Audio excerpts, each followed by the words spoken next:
हरे कृष्णा कृष्णा कृष्णा हरे हरे, हरे राम राम राम हरे हरे। हरे कृष्णा कृष्णा कृष्णा हरे हरे, हरे राम राम राम हरे हरे।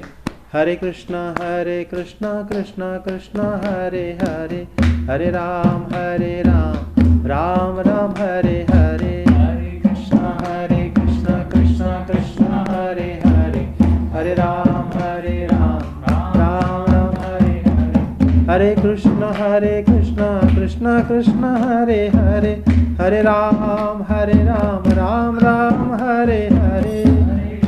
हरे कृष्णा कृष्णा हरे हरे, हरे राम राम राम हरे हरे। हरे कृष्णा कृष्णा कृष्णा हरे हरे, हरे राम राम राम हरे हरे। हरे कृष्णा कृष्णा कृष्णा हरे हरे, हरे राम राम राम हरे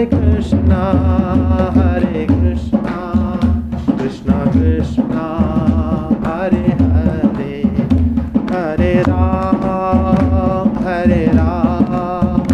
राम राम हरे हरे। हरे कृष्णा कृष्णा कृष्णा हरे हरे, हरे राम राम राम हरे हरे। हरे कृष्णा कृष्णा कृष्णा हरे हरे, हरे राम राम राम हरे हरे। हरे कृष्णा कृष्णा कृष्णा हरे हरे, हरे राम राम राम हरे हरे। जय हरिनाम संकीर्तन की जय, श्रीमद् भागवतम की जय, श्री जगन्नाथ श्री बलदेव श्री सुभद्रा श्री सुदर्शन की जय, भक्ति देवी तुलसी माता की जय। जय जय श्री राधे श्याम। ओम नमो भगवते वासुदेवाय। ओम नमो भगवते वासुदेवाय। ओम नमो भगवते वासुदेवाय। ओम नमो भगवते वासुदेवाय।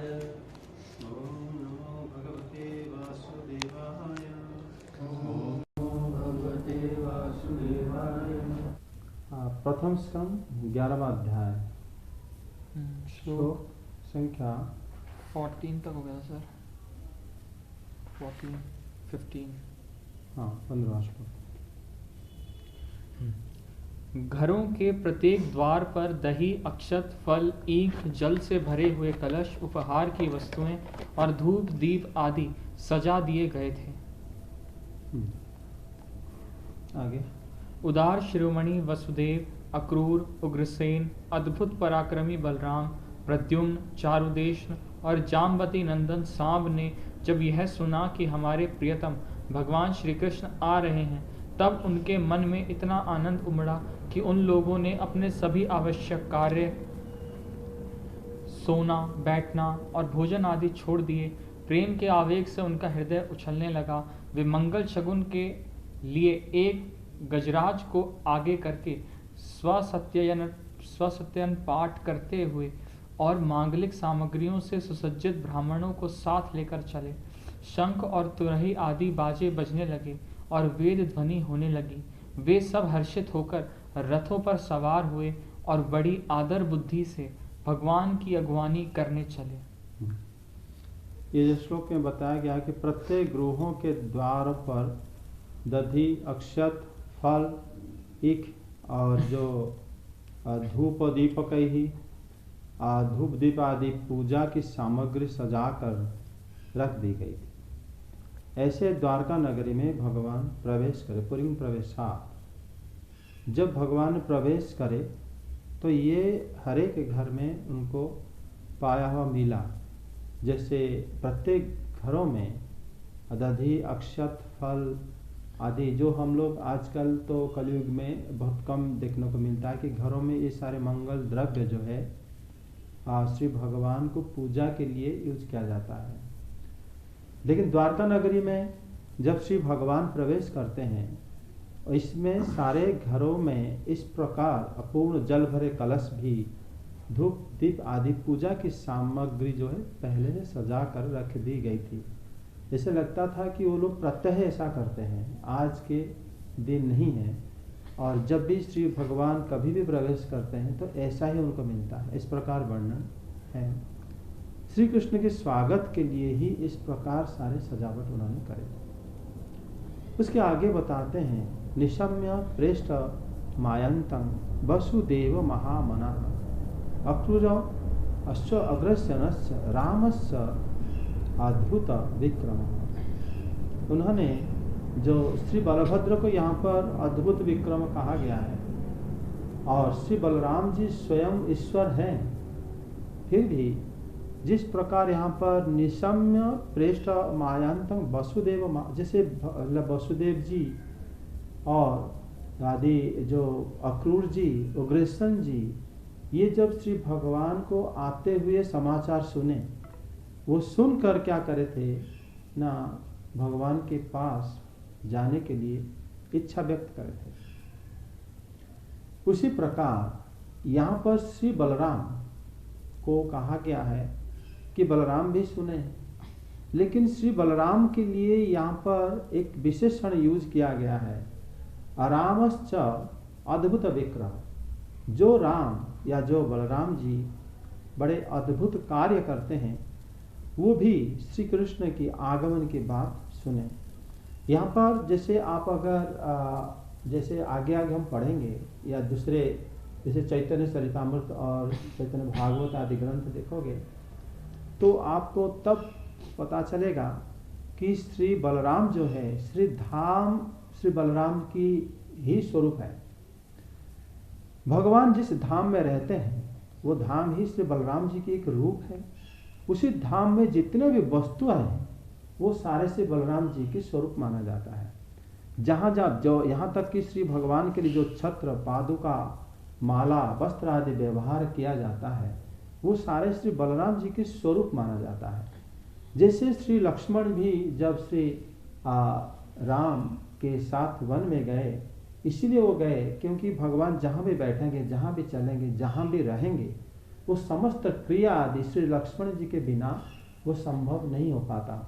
क्योंकि भगवान की श्री लक्ष्मण जी जो है द्वितीय स्वरूप है, जिस प्रकार यहाँ पर श्री राम जो बलराम जी भी द्वितीय स्वरूप है। श्री बलराम जी के लिए यहाँ पर ये विशेषण श्री शुद्ध गोस्वामी पाद ने बताए। जैसे कि वसुदेव जी सुने कि भगवान आ रहे हैं, अक्रूर जी सुने और उग्रसेन जी सुने और अद्भुत विक्रम बलराम जी भी सुने। अर्थात बलराम जी स्वयं ईश्वर होकर भी श्री कृष्ण को देखने की उनके अंदर इच्छा होना, ये बड़ी अद्भुत बात है। मतलब श्री कृष्ण जो है सबको आकर्षण करते हैं, इसीलिए श्री बलराम जी जबकि स्वयं ईश्वर है, जगदीश्वर है, फिर भी वो श्री कृष्ण के प्रति आकृष्ट होते हैं। इसलिए यहाँ पर उनके लिए विशेषण व्यवहार किया गया है। उसके बाद प्रद्युम्न चारुदेशनश्च सांबो जाम्बवती सुतः पहर्ष वेग इच्छा शीत शयन आसन भोजन। देखो आप यहाँ पर जब बताया गया है कि जो प्रद्युम्न जी चारुदेशन जाम्बवती के पुत्र शाम, ये जो है अपने शयन आसन और भोजन छोड़कर श्री भगवान को स्वागत करने के लिए आए, मतलब भोजन छोड़ दिए। यहाँ पर एक बात ध्यान करने वाली है, जब वैदिक साहित्य के नियम के हिसाब से शयन और भोजन दोनों का समय अलग होता है। जिस समय में हम सोते हैं वो समय में हम भोजन नहीं करते, और जो समय में हम आसन में बैठते हैं उस समय में भी हम शयन नहीं करते। अर्थात यहाँ पर जो बताया गया है कि प्रद्युम्न चारुदेशनश्च सांबो जाम्बवती सुता पहर्ष वेग अच्छा शीत शयन आसन भोजना, उनको उन्होंने त्याग करे, अर्थात ये सब अलग अलग महलों से आए हुए हैं। प्रद्युम्न जी रुक्मिणी देवी के महल से आए हुए हैं। जाम्बवती पुत्र जो है, जाम्बवती के महल, अलग अलग महल में वहां पर अलग अलग समय अतिवाहित होता था। ये श्री भगवान की इच्छा से ही होता था। और हर एक महल में, अभी हम 10वें स्कंद में इस बारे में और विशद चर्चा होगा, जब श्री नारद जी हर एक महल में प्रवेश करते हैं, हर एक महल की समय अलग अलग चलता था, समझे। सब जगह में काल जो है, भगवान द्वारका नगरी में प्रवेश, मतलब भौतिक काल तो प्रवेश नहीं करता। वहां पर जो काल है वो श्री भगवान की इच्छा के अधीन होकर भक्तों की मतलब जो उनके भाव के अनुसार ही उसी समय काल ही वहां पर अतिवाहित होता है। इसीलिए एक श्लोक में उन्होंने बता दी कि वो समस्त लोग जो अपना आसन, अपनी भोजन, अपने शयन को त्याग कर दिए, मतलब किसी महल में रात्रि हुआ होगा तो किसी महल में दिन हुआ होगा, तो इसी हिसाब से वो उस सब को त्याग करके वो तुरंत ही श्री हरि को आगे मतलब स्वागत करने के लिए श्री भगवान को वो आगे आए। आगे कहा गया है कि श्री भगवान को स्वागत करने के लिए उन नगर की जो बाकी लोग हैं वो गजराज को हाँ, उसके आगे कहा गया है कि वारणेन्द्र पुरस्कृत्य ब्राह्मण ही सुमंगल। ब्राह्मण लोग क्या करे थे, मतलब हाथ में सारे जो मंगलिक द्रव्य आदि लेकर वारणेन्द्र मतलब हाथी को जो गज को सामने रखकर, जो कि हमारे वैदिक नियम से जैसे हम लोग श्री गणेश को हम शुभ और विघ्नहर्ता और पूजा के आगे में रखते हैं अग्रभाग में, उसी के द्योतक के रूप में ही हाथी को यहाँ पर गजराज को ही रखा गया है। और मंगलमय द्रव्य के माध्यम से श्री भगवान को इस प्रकार आदर पूर्वक स्वागत करने के लिए सब लोग रथ के ऊपर चढ़कर भागे। मतलब ऐसा था जैसे उनके अंदर श्री भगवान को दर्शन करने की लालसा बहुत ज्यादा दिख रहा था। और इस प्रकार फिर सुत गोस्वामी पर जिस प्रकार वर्णन करे हैं, ये ऐसे वर्णन करे हैं कि जैसे लग नहीं रहा कि वो उसी समय ही एक बार हुआ था। ये जैसे वर्णन करे हैं ये हमेशा होता है वहां पर, जब जब श्री भगवान आते हैं, जब श्री भगवान कहीं से भी आते हैं, ऐसे ही स्वागत उन लोगों का वो लोग श्री हरि को करते हैं। इसमें ये पता चलता है कि श्री भगवान के प्रति एक भक्तों की किस प्रकार इच्छा रहता है। जो अगर हम कहेंगे कि हम श्री भगवान को भक्ति कर रहे हैं, क्या हम इस प्रकार भगवान को हमेशा स्वागत कर पाएंगे? वो लोग नित्य ही ऐसे स्वागत करते हैं और उनका उसे वो जिस जगह में रहते हैं द्वारका नगरी, जैसे वो वर्तमान ही हो रहा है सब कुछ, कहीं कुछ भी समय अतीत नहीं हो रहा, और वो बड़े ही आग्रह से श्री भगवान को वो लोग स्वागत कर रहे हैं। आगे श्लोक बोलो, अनुवाद। साथ ही भगवान श्री कृष्ण के दर्शन के लिए उत्सुक सैकड़ों श्रेष्ठ वारांगनाएं, जिनके मुख कपोलों पर चमचमाते हुए कुंडलों की कांति पड़ने से बड़े सुंदर दिखते थे, पालकियों पर चढ़कर भगवान की अगवानी के लिए चली। आगे इसे बहुत से नट नाचने वाले, गाने वाले, विरद बखानने वाले, सूत, मागध और बंदीजन भगवान श्री कृष्ण के अद्भुत चरित्रों का गायन करते हुए चले। कोई जो वारांगनाएं को वेश्या कहते हैं और किस जगह में, लेकिन श्रीधर स्वामी पद बताया है कि 12 मुख्या नर्तक्य, जो नर्तक होते हैं, जो नृत्य करते हैं, वो लोग भी श्री भगवान को दर्शन करने के उत्कंठित होकर अपनी जो लोग कुंडल वगैरह आदि सुशोभित हो रहे थे, और सैकड़ों वारांगनाएं जो है सवारियों पर चढ़कर श्री भगवान की अगवानी करने के लिए गए, क्योंकि प्रत्युजग्मु हो जो वर्णन कर रहे हैं वो कह रहे हैं कि वो लोग गए, जिससे वो लोग उनके पीछे हैं, वो वर्णन करने वाला तभी कहते हैं कि वो लोग जो यहाँ से गए, और उनके लिए कह रहे हैं कि वो लोग यहाँ पर आए। कौन? जो ऊपर जो है ब्राह्मण लोग, और जैसे श्री वसुदेव जी, श्री अक्रूर जी, उग्रसेन जी, ये लोग वहाँ पर आए। मतलब ये भी उनकी जो वर्णन कर रहे हैं सुत गोस्वामी पास, सुखदेव गोस्वामी से सुने हैं ये सारे बात, वो उनको स्वागत करने के लिए ही वहाँ पर जैसे खड़े हैं, तभी वो कह रहे थे कि वो लोग आ रहे हैं, और इनके लिए कह रहे हैं कि वो लोग जा रहे हैं। भगवान के पास, मतलब इनसे दूर है, उनके पास है। इस प्रकार वर्णन समझ लेना चाहिए। और ये लोग निश्चित रूप से द्वारका की बाहर से आए हुए हैं, जो श्री भगवान से मिलने के लिए जो सैकड़ों सवारियों पर चढ़कर श्री भगवान के पास आए हैं। उस समय अनेक नट जो लोग और अभिनय करते हैं, नृत्य, नर्तकगण और गंधर्व, गायकगण, सूत जो पुराण गान करते हैं, मागध जो वंशावली बोलते हैं, और बंदीजन जो लोग शुद्ध निर्मल बुद्धिजन जो उनके अंदर है, ये सब जो है श्री भगवान के अद्भुत चरित्र गायन तथा अभिनय आदि करते हुए श्री भगवान को स्वागत करें। अब देखोगे जगन्नाथपुरी में जो भगवान रथ के ऊपर चढ़ते हैं, श्री मंदिर से बाहर आते हैं, इस प्रकार दृश्य वहाँ भी देखने को मिलेगा। अलग अलग प्रकार की जो नृत्य सीखते हैं जो लड़के होते हैं, आजकल तो अभी लड़कियां भी, पहले भी आती थी वो लोग अभी, लेकिन हम लोग जब गए थे मतलब पुरी में, जो हम फ्रिक्वेंटली जाते थे, तो उस समय हम देखते थे कि लड़के जो होते हैं वो जो मतलब डांस सिखाते हैं जो लोग, वो उसी समय अपने आप को पूरा डेकोरेट करके इस जगन्नाथ जी को स्वागत करने के लिए नृत्य करते हैं लोग।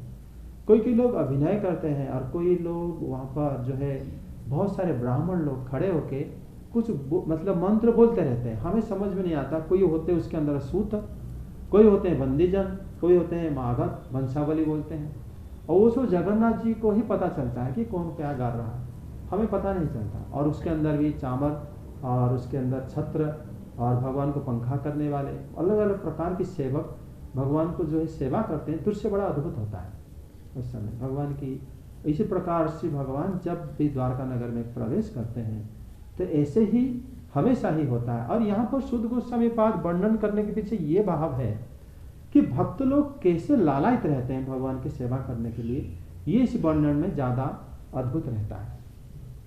आगे एक क्वेश्चन पूछ सकता है? हाँ, आपने जैसे बोला कि सबके महल में अलग अलग काल होता है, तो फिर अलग अलग काल चल रहा रहता है, कहीं दिन है, कहीं रात है, कहीं दोपहर है, तो फिर वो लोग आपस में मिलते नहीं थे क्या? नहीं, वो लोग क्या करते हैं आपस में, जो अपने अपने महल में श्री भगवान के साथ ही रहते थे वो लोग, जब आपस में मिलते थे, बाहर आते थे, उसी समय फिर एक समय में ही रहते थे वो लोग। दसम स्कंद में इस बारे में थोड़ा आपको बहुत डिटेल समझा जाएगा। महल से बाहर समय अलग होता है, हाँ, और अंदर अलग होता है। अलग अलग समय जब भगवान के साथ रहते हैं वो अलग रहते हैं। मतलब एक समय जब भी होता था जब वो बाहर निकल के जब महल में उनके अलग अलग समय। हाँ, और श्री भगवान जब सारे महल से बाहर आते थे, प्रभात देखो, एक समय प्रभात होता होगा, नहीं तो फिर भगवान सारे घर से बाहर आकर फिर राज्यसभा पर आते थे, तो सारे रानी जो है उनको विदाई देते थे।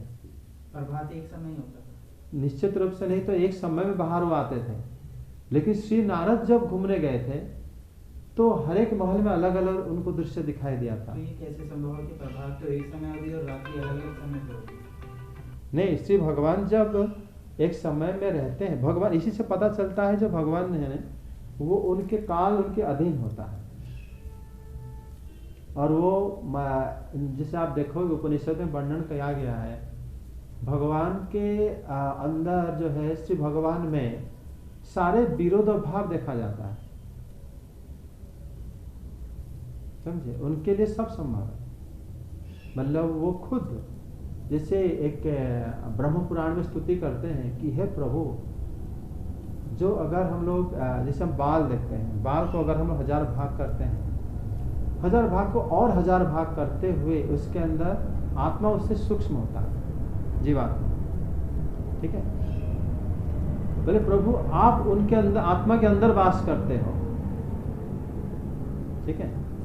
जो किसी भी, सबके अंदर बाल होते हैं, बाल को अगर सहस्त्र भाग किया जाए, फिर एक भाग को अगर फिर सहस्त्र भाग किया जाए, जितना सूक्ष्म होगा उससे सूक्ष्म होता है जीवात्मा। जीवात्मा के अंदर से भगवान वास करते हैं। आत्मा की, जीवात्मा की आत्मा है वो, उनके अंदर वास करके सारे ब्रह्मांड फिर भगवान के अंदर वास करते हैं। ये संभव है, उसमें हमारा बुद्धि नहीं जाएगा उनका, मतलब ये तो बात बुद्धि से परे हो जाता है। मतलब ये तो मान लेने की बजाय समझ लेने का तो शायद बात ही नहीं ना। भगवान को समझना बहुत ज़्यादा मुश्किल हो जाता है, नहीं, वही इसलिए ना, actually तो ये बात तो मानने वाली हो गई। नहीं। समझ से तो परे ही हो गए। नहीं, समझ से परे नहीं, उनके लीला ही इतना अद्भुत है, उनको नहीं, कोई मैं मतलब ये इससे ये पता चलता है कि भौतिक की हर एक मेटेरियलिस्टिक आप जो भी सोच रहे हो सबसे परे हैं वो। हाँ, वो तो मतलब रियलिस्टिक से तो ये परे ही हो गई चीज। इस प्रकार आप देखोगे गर्ग संहिता में भी जब श्री भगवान दुर्वासा मुनि के साथ जब मिले हैं, जब भगवान खेल रहे थे उनके बालकों के संग, तो दुर्वासा मुनि उनके साथ जो सामने ही बैठे हुए थे, तो उनको एक क्षण के लिए लगा कि यही परम ब्रह्म है, इसको सारे वेद इन्हीं को व्याख्या करते हैं। उनके मन में ऐसे भगवान की माया बड़ा प्रबल है। क्योंकि है ना, वैसे प्रैक्टिकली प्रामाणिक सा नहीं लगता, ये थोड़ा अजीब लगता है कि हाँ। अलग अलग काल है और बाहर आ रहे हैं तो एक काल हो जाता है। प्रैक्टिकली नॉर्मल बंदा कहेगा ये तो पॉसिबल ही नहीं, ये तो आप ये हो गए एक सपने जैसी बात कर रहे हो। नहीं, जैसे श्री नारद एक महल छोड़ के दूसरे महल प्रवेश करे तुरंत, उनके हिसाब से मैं जल्दी जा रहा हूँ। वहाँ देखिए कि श्री भगवान मतलब वहाँ पर अपनी बच्चों से लाड़ प्यार कर रहे हैं, समय प्रभात समय है। दूसरे जब महल में तुरंत वो वहाँ पर भगवान उनका मतलब स्वागत करें, फिर वहाँ पर जो श्री नारद तुरंत वहाँ से निपटा के जैसे फिर दूसरे जगह श्री नारद कहा जाता है मन की गति में जाते हैं श्री नारद। देखिए कि श्री भगवान जो है मतलब सोने जा रहे हैं, रात्रि हो वहाँ पे पूरा। नहीं, एक्चुअली ये बात तो प्रॉब्लम नहीं करी, प्रॉब्लम ये बात करी कि वो आए और अपने अलग अलग काल से निकल कर आए, और जिस काल में निकल कर आए उसमें वो सेम अलग हो जाता है। ये चीज प्रैक्टिकली वो ठीक है नारद जी, अलग अलग जगह जा रहे हैं, अलग अलग जगह अलग अलग काल चल रहे हैं, लेकिन देखो इसी श्लोक में इसलिए बताया गया है कि जो सांबा आदि भगवान के जो पुत्र हैं वो लोग अपना जो यहाँ पर बताया गया है कि पहर्ष वेग छ शीत शयन आसन भोजना, बताओ वो लोग अपना मतलब सोना छोड़ दिए, भोजन छोड़ दिए, आसन में बैठते हैं। जब मतलब कुछ मान लो खेलते हैं शाम के टाइम, मतलब कोई चौसर खेलेगा, पढ़ाई करेगा, तब आसन में बैठेंगे, वो काम छोड़ के वो आए। तो सोचो एक जगह में शाम है और एक भोजन जनरली दोपहर में करते हैं, मतलब सुबह की थोड़ी देर बाद, और एक जगह में सोते हैं रात को। वो तीनों काम छोड़ दिए जब श्री शंख ध्वनि सुने वो लोग। ये भी तो हो सकता है नहीं, कुछ लोग उस समय खाना खा रहे हो, कुछ लोग सो रहे हो, ये वाली खाना भी बात हो सकती है कि भाई काल तो एक ही चल रहा है। आज की डेट में भी ऐसा देखा जाता है कि जरूरी नहीं कि एक ही टाइम पे सब लोग खाना खाएं, मतलब एक ही टाइम पे कुछ लोग खाना खा रहे हैं, कुछ लोग बैठे हैं, कुछ लोग सो रहे हैं, कुछ लोग। अब जैसे हम यहाँ का था तो ना कोई खाना खा रहा होगा, कोई पढ़ भी रहा होगा, और हो सकता है कोई ऐसा हो कि भाई अभी मैं बाहर से हूँ, अभी नहा लेता हूँ गर्म पानी से। तो ये स्थिति तब भी तो हो सकती है, हम इस चीज को इस तरीके से देखें ही क्यों। और नारद जी मान लो एक इंसान एक ही समय में मन की गति से जा रहा है, अगर कोई अमेरिका जा रहा है तो वहाँ अलग समय होगा, कहीं और जा रहा है तो अलग समय होगा, हम ऐसा क्यों मान ले कि हर महल में अलग ही काल चल रहा है। क्योंकि उसी समय जब दशम स्कंद आपको आप सुनोगे उस समय उसका वर्णन भी ऐसा है कि आप भी खुद उसको जान जाओगे। अब बाकी इसी श्लोक में आप देखो, ये भगवान श्री कृष्ण की पुत्र हैं ये लोग, और भगवान श्री कृष्ण वेद की सारे नियम को मानते हैं। जिस प्रकार वो उनके स्वागत हो रहा है, तो ऐसा जैसे आप कह रहे हो कि अभी कोई नहा रहा होगा, कहीं से आया होगा। कलयुग में हमारा काम अलग अलग है और ये संभव है, लेकिन उस समय में जो वेद के सारे नियम मानते हो वो रात्रि को भोजन नहीं करते और दिवस में कभी शयन नहीं करते, ये वेद का नियम है। तो उसी नियम के हिसाब से इसको अगर समझने के लिए प्रयास करोगे तो आप जान जाओगे कि काल से परे था। समझ तो उसी में अलग-अलग समय क्यों? एक्चुअली वो अलग-अलग समय में रह रहे हैं, लेकिन स्वागत करने एक समय में आते हैं। ये सारा मतलब अंदर कहीं रात है, कहीं शाम है, कहीं सुबह है, लेकिन जहाँ कृष्ण जी हैं, जहाँ स्वागत करते मतलब काल, वहाँ उनके लिए एक समय हो गया। काल मतलब कितने अजीब से, मतलब ये बहुत ज़्यादा अजीब, बहुत ज़्यादा।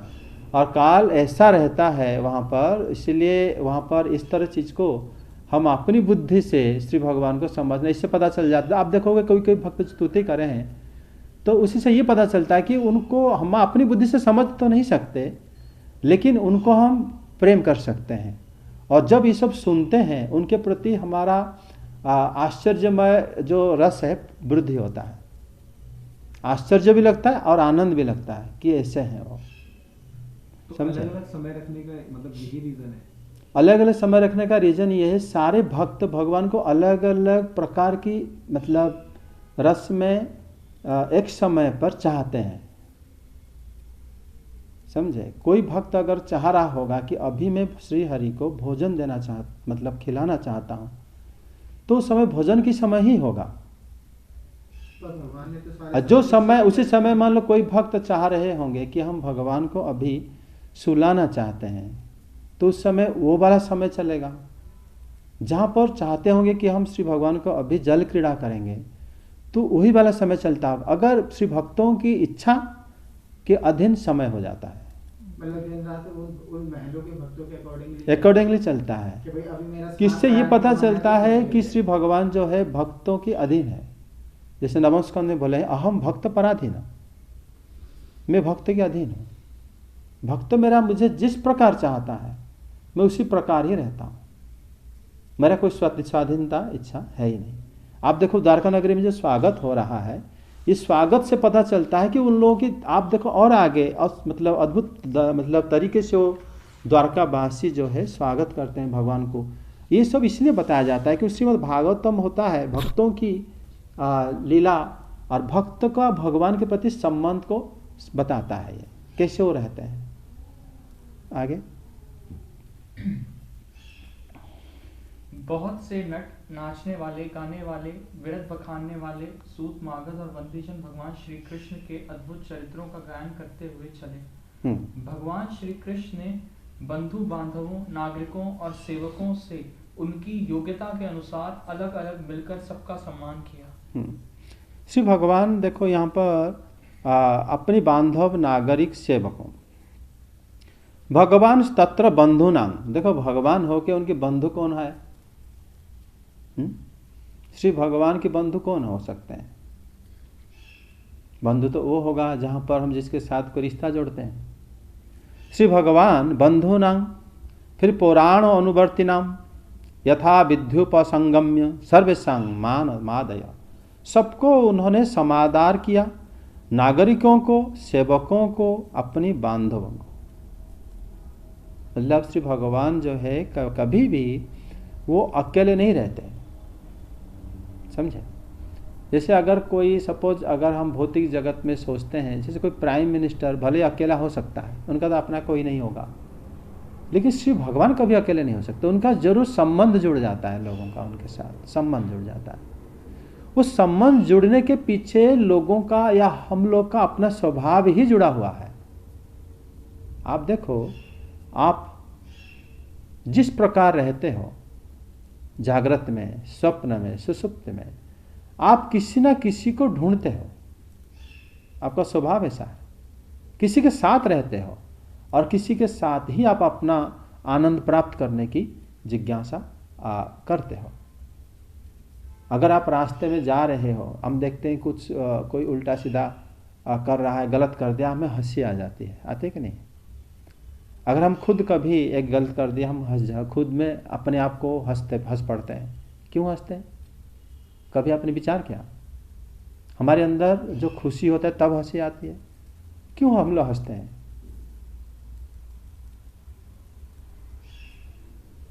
बताइए।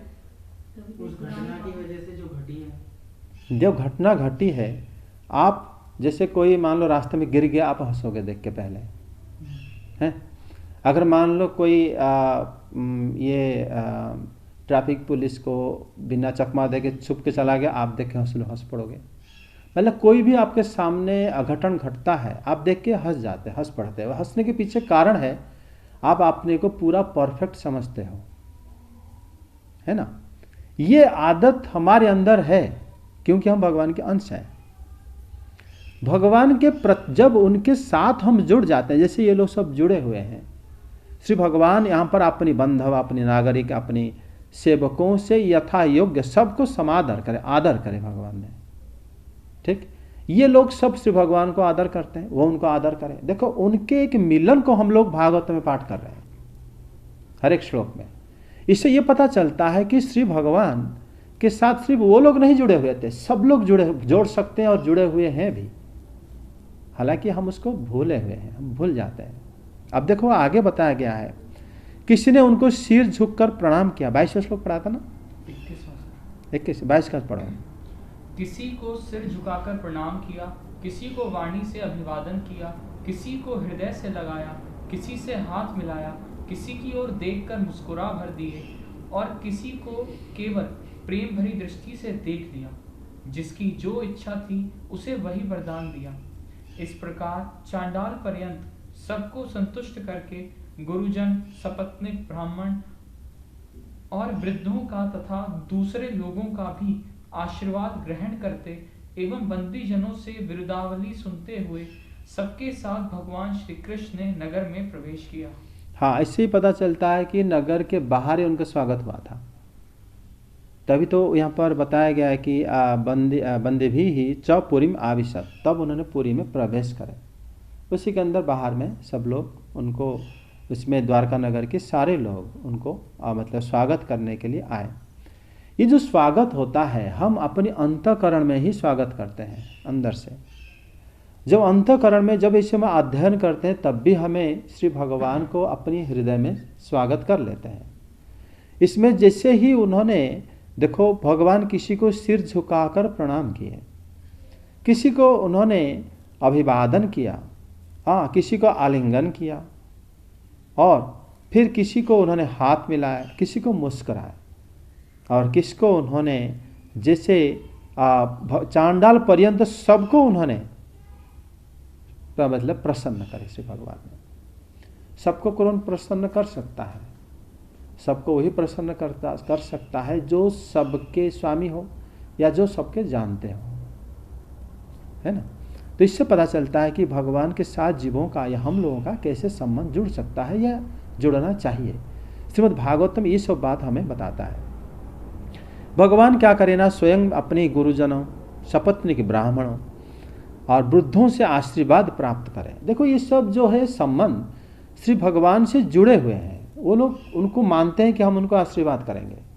ये जो भाव है श्री भगवान का, एक अलग कह सकते हो कि भगवान जो सच्चिदानंद स्वरूप है, सत चित और आनंद स्वरूप है, इसका ये अंश है, आनंदमय अंश है, जिसके वजह से ये लोग जुड़ जाते। अन्यथा श्री भगवान को संपूर्ण रूप से जिस अंश से वो लीला कर रहे हैं उसी लीला के माध्यम से ही भक्त जुड़ पाता है। अन्यथा अगर आप देखोगे कि अगर खाली मन में सोचोगे कि ये दुनिया कितना बड़ी है, कहाँ तक व्याप्त है और समय कहाँ तक है, सारा अगर आप सोचोगे, देश काल द्रव्य कितने प्रकार के द्रव्य है, तो आपका बुद्धि चकरा जाएगा। आश्चर्य हो गए, वह सारे चीज की परे भी भगवान है, उसी में तो है ही, उसके परे भी वो वास करते हैं। भगवान बताए ना, अहम एवा समेवाग्रे नान्यद सद असत परम, चतुश्लोकी भागवतम में, कि जो कि ब्रह्मा जी जो देख रहे हो, ब्रह्मा जी जहां तक देख सकते हैं, चार मतलब मुंह में, जहां तक वो परे अगर कुछ है वो मैं ही हूं। जो आपसे पहले समय के अगर देखा जाए मैं ही था, आप अगर चले भी जाओगे मैं ही हूं। अभी जो देख रहे हो सब मैं ही हूं। आप जब नहीं थे मैं हूं, जो आप हो अभी आप आए हो, ये ब्रह्मांड बना है फिर भी मैं हूं, ये मेरा ही है। अर्थात अगर श्री भगवान से कोई वस्तु आया है और श्री भगवान वही की वही है, इसका मतलब जो आया है वह हुआ है उनके अंदर से आया है, कोई नया चीज नहीं आया है कि नहीं। अगर भगवान हैं, जब ही कोई वस्तु नहीं था तब भी वो विद्यमान थे, जब इतने सारे आ गए फिर वो विद्यमान है। अर्थात ये जो सारे आए हैं उन्हीं से ही आए हैं। जब ये सारे चला जाएगा फिर भी वही रह जाएंगे शेष, है ना। वो अंश का हम लोग या कोई भक्त लोग अंश नहीं हो पाते। वो भगवान इस प्रकार रूप में जो रहते हैं, लेकिन भक्त भगवान का एक और स्वरूप है जो आनंदमय स्वरूप है, उसी स्वरूप में भक्त उनसे जुड़ जाते हैं। आनंदमय स्वरूप में ही वो लीला करते हैं, भक्तों के साथ रहते हैं, समय के साथ लीला करते हैं। काल जैसे अलग अलग समय में रह के रहता है, वो भी जब दुर्वासा मुनि भगवान के अंदर चले गए, जब वो खेल रहे थे, खेलते खेलते उनके सामने आए तो चले गए। सारे बालक खेल रहे थे उस समय ब्रज में, तब दुर्वासा मुनि अंदर जाके एक जंगल में गिरे थे। वहां पर एक अजगर सांप ने निगल लिया, फिर दूसरे जगह में निकले। अजगर सांप के पेट के अंदर दूसरे मतलब एक जगह में निकले। वहां पर देखे गए मतलब लोग भी रहते हैं, तरु लता जंगल, वहां पर फल आदि अलग अलग प्रकार के फल था, उसको भोजन करके अपना साधन भजन करते हुए रहे, समय बीता है। और वहां पर उस समय प्रलय समय तक आ गया, इतने दिन वहां पर रुक गए वो। आज कल परसों ऐसे आश्रम कुटिया बना दिए, रहने लगे, लोग आते हैं, बाबा जी है, कुछ ज्ञान लेते हैं, रहने लगे वो। दुर्वासा मुनि जब उस समय वहां पर प्रलय आने लगा तो दुर्वासा मुनि उसके ऊपर आए ब्रह्मलोक तक। देखिए कि ब्रह्मा जी का भी प्रलय आने लगा, समय इतना लंबा हो गया। उसके बाद वहां पर उन्होंने जब निद्रा भंग जैसे होता है ना, फिर देखे कि वह निकल आए जहां पर श्री कृष्ण खेल रहे थे बच्चों के साथ। वो समय बहुत क्षण समय के लिए हो गए थे अंदर, लेकिन अंदर इतने करोड़ों साल बिता के आ गए। इस समय को कम ज्यादा कौन कर सकता है? जो कालातीत है वही कर सकते हैं। उसमें हमारा बुद्धि नहीं जाएगा कि एक समय को बड़ा एक समय को छोटा कैसे कर दिए हो। दुर्वासा मुनि आगे देखे कि जो खेल ये बालक खेल रहे थे, वो खेल समाप्ति नहीं हुआ था, उतने क्षण के लिए हो गए थे अंदर। लगा कि मैं इतने करोड़ों साल बीत के आ गया। इसलिए भगवान के बारे में जीव गोस्वामी पाद बताते हैं कि उनका शक्ति इतने महान है, इतने ज्यादा है कि उनके अचिंत्य शक्ति है, जो शक्ति हमारी चिंता शक्ति से परे है। तभी भागवत के प्रथम श्लोक में जैसे कहा जाता है ना कि मुह्यंति यत् सूर्यः, सारे जो देवगण या सूरगण जिनको हम मतलब सब लोग विद्वान मानते हैं, उनका जो लोग मोहित हो जाते हैं, वही श्री भगवान को हम ध्यान करते हैं। आगे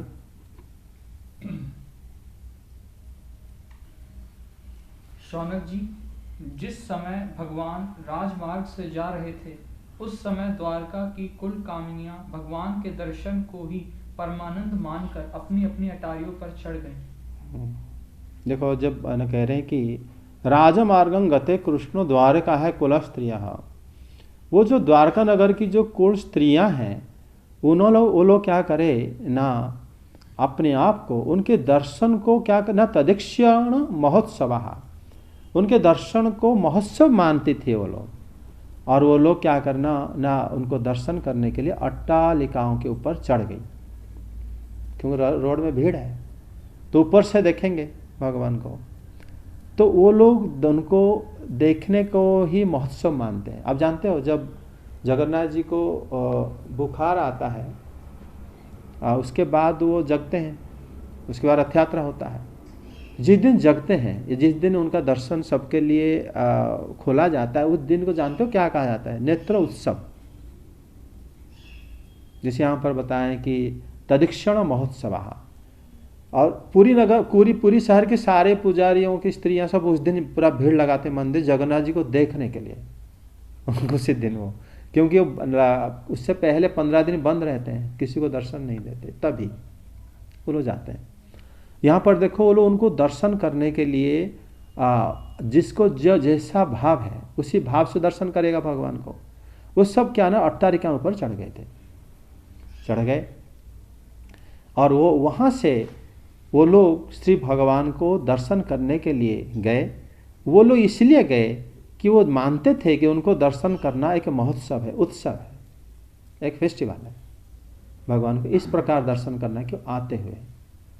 आप तो देखोगे जब मंदिरों में पुराने मंदिर जो मतलब ये मंदिर है जो प्रामाणिक मंदिर है, जैसे जगन्नाथपुरी हो गया, जब श्री भगवान बाहर आते हैं या रथ में जब अंदर जाते हैं, लाखों लोग जाते हैं उनको देखने के लिए। और जो जाते हैं उनको पता है क्यों जाते हैं, उनको दर्शन करने के। जो बाहर आते हैं मंदिर से बाहर, फिर मंदिर के अंदर जाते हैं, बहुत लोग जाते हैं दर्शन करने के लिए, बहुत सिर्फ देवता लोग भी आते हैं। जब उनको मंदिर में रहते हैं तब जाते हैं, लेकिन जब बाहर आते हैं बहुत ज़्यादा लोग जाते हैं। जैसे यहाँ पर स्त्रियाँ कह रहे हैं कि उनको इस प्रकार स्वागत जो सब लोग कर रहे हैं, उनको देखना ही बहुत बड़ी उत्सव है। आगे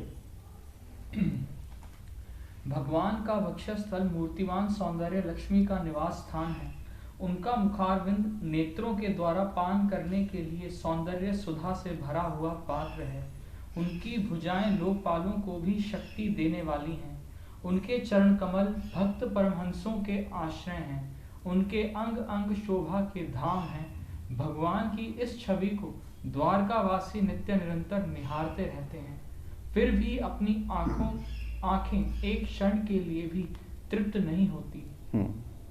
न वितृप्यन्ति ही दृशः। वो तो यही तो बड़ा अद्भुत भाव है। मतलब श्री कृष्ण को उनके जो भक्त लोग होते हैं, जितने भी दर्शन करते हैं, वो लोग उसमें कभी भी तृप्त नहीं होते। ये सबसे बड़ी आश्चर्य बात है। श्री भगवान को दर्शन करने से ये कह रहे हैं कि जिन भगवान के वक्षस्थल में सौंदर्य लक्ष्मी का निवास स्थान है, जिनका मुखार बिंद्र नेत्रों द्वारा सौंदर्य मृत पान करने के लिए पान पात्र है, उनकी भुजाओं में लोकपालों के निवास है। श्री भगवान के चरण में शास्त्रों की सार, श्री भगवान श्री कृष्ण का गायन करने वाले भक्तों का निवास स्थान है। वल्लभ भगवान के चरण में भक्त वास करते हैं, भगवान की भुजाओं में दिक्पाल वास करते हैं, भगवान के वक्षस्थल में देवी लक्ष्मी वास करती है। श्री भगवान की इस प्रकार जो भक्त गायन करते हैं, उनके भक्त जो भगवान के भक्त का भक्ति करते हैं, वो लोग श्री भगवान के चरण में नित्य वास करते हैं। ऐसे सौंदर्य लक्ष्मी के आश्रयभूत अंग वाले श्री भगवान श्री कृष्ण को नित्य देखकर भी द्वारकावासी की स्त्रियां नेत्र पूर्ण रूप से कभी भी तृप्त नहीं होती थी। ये बात जो है शुद्ध गोस्वामीपाद वर्णन करें। आप देखो, श्री भगवान को दर्शन करने की ये जो भाव है, ये भाव आप समझ पाते हो कैसा हो सकता है? शिवा वगैरह समझ पाते हो किस प्रकार हो सकता है? कोई भी वस्तु को आप देखकर ऐसे इतना आग्रह हो जाए कि जितने भी देखो आपको मतलब कभी भी मन तृप्त ना हो, ऐसा कभी वस्तु आपके मन में या समझ में आता है? नहीं आ सकता। क्योंकि हम उस प्रकार के, इस श्री भागवत में क्या ना, अभी तो वर्णन है, आगे चल के ये और विशद वर्णन होता है दशम स्कंद में। श्री भगवान को ऐसे क्या है आप देखोगे अभी भी। अच्छा, मंदिरों में आप कभी भक्तों को देखा है जो भगवान को दर्शन कर रहे होंगे? कैसे दर्शन करते हैं? कभी नोटिस नहीं करा? हाँ? नहीं, भक्तों को देखा है जो दर्शन करते हैं भगवान को? कोई कुछ मांग रहा होता है, कुछ आंसू भी निकाल रहा होता है। अच्छा। और कोई नाच रहा है, कोई कुछ कर रहा है।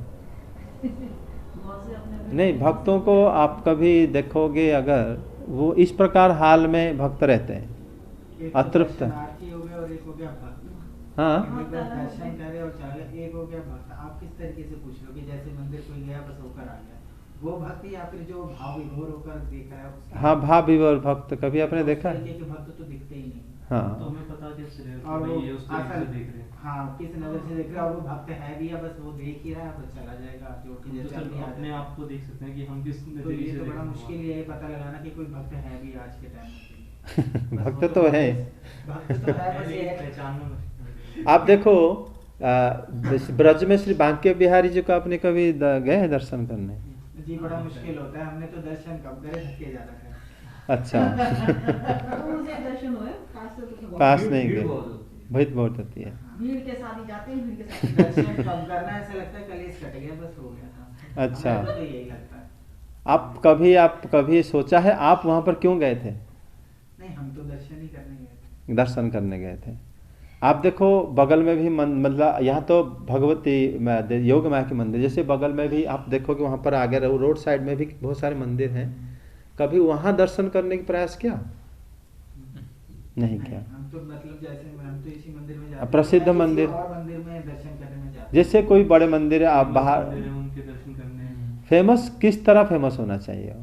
दिखने में अच्छा होना चाहिए, बड़ा होना चाहिए। वही ना, बहुत मंदिर के नाम हैं, जैसे वृंदावन में इतने मंदिर है, वो दिखने में इतने अच्छे नहीं है, लेकिन उनका क्वालिटी है, बोला जाता है कि वो काफी प्राचीन मंदिर है। नहीं वो अब तो जैसे वो तो किसी इस्कॉन को से कोई जुड़ने का बालाजी- पता चला, उससे बालाजी पहले तो चला है, सिर्फ मुझे ऐसा लगता हाँ, है कि उससे पहले तो पता नहीं दर्शन था। का भाव उतना नहीं जो होगा बाकी जितना बिहारी मंदिर घूमने का जाते हैं भाव वो भी, होगा। उनको क्या पता होता है। भगवान को जो भक्त दर्शन करते हैं इस प्रकार ही दर्शन करते हैं।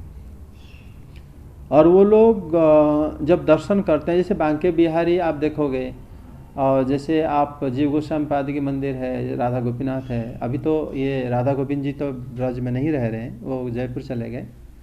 जयपुर में तो उन्होंने राजा अपनी महल छोड़ दिए उनके लिए, कहीं पर रहेंगे भगवान। और जो देखो अब जो भक्त ये ब्रज में है, पूरी में भी जो प्रामाणिक मंदिर होता है, वहाँ प्रामाणिक मतलब जहाँ जिनको कोई भक्त ने पूजा किया है या सेवा करा है, जहाँ पर भगवान ने भक्तों से कुछ सेवा लिया है, वो प्रामाणिक हो जाता है ना। वहाँ पर अगर आप देखोगे भक्त नित्य ही रहते हैं, उनको दर्शन करने के लिए आते हैं। और उनका भक्तों की जो दर्शन होता है, कभी कभी मंदिर के बाहर से भी मिल जाएंगे आपको, मंदिर के अंदर से भी, या वो कभी कोई नहीं होगा तो वो आ जाते हैं, या तो वो कहीं भी बैठे के उनको दर्शन करते हैं। वो ऐसे ही दर्शन करते हैं जैसे यहाँ पर वर्णन किया गया है कि वो न वितृप्यन्ति ही दृशः, जबकि यद्यपि द्वारिकौ कसाम न वितृप्यन्ति ही दृशः स्त्रियो, वो लोग यद्यपि वो लोग मतलब नित्यं निरीक्ष्यमाणानां, प्रत्येक दिन देखकर भी वो लोग तृप्त नहीं होते, प्रत्येक दिन देखकर, प्रति समय में देखकर तृप्त नहीं होते। ये श्री भगवान की भक्ति का लक्षण है, वो आकृष्ट कर लेते हैं। जी हम तो अब दर्शन करने चले जाते हैं, बाकी यार हम तो परेशानी हो जाते हैं कि इससे अच्छा तो दर्शन ना करेंगे जो एक्चुअली बात है। इसका फिर ऐसा लगता है कि यार हम तो खैर पता है आप क्यों गए? क्योंकि आप इसलिए गए क्योंकि वो जगह जो है खाली जाने की इच्छा व्यक्त करना ही, किसी जन्म का आपने हम तो कितने जन्म बिताए हैं, आगे भी कितने जन्म बिताएंगे, लेकिन कभी हम लोग किसी भक्तों की सेवा जब करते हैं तब इस प्रकार जगह जाने के लिए मन में इच्छा होता है।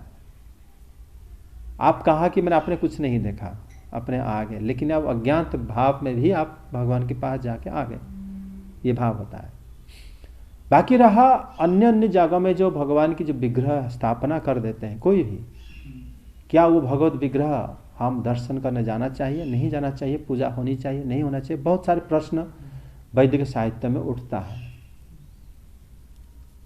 भगवान जब मंदिर जो भी बनाया गया है, स्वयं श्री भगवान खुद आके मंदिर बनाए हैं, भक्तों को बोले हैं कि मैं यहीं पर रहूंगा, आप पूजा करो। देखो वो मंदिर जो है जहां जहां पर है, वृंदावन में जैसे 7 मंदिर प्रमुख है, वो सारे मंदिर जो है वो जो उस जगह में जरूर जाना चाहिए। जगन्नाथपुरी मंदिर हो गए, द्वारका धाम हो गए, या बद्रीनाथ हो गए, रामेश्वरम हो गए, वो सब प्रसिद्ध जगह होता है।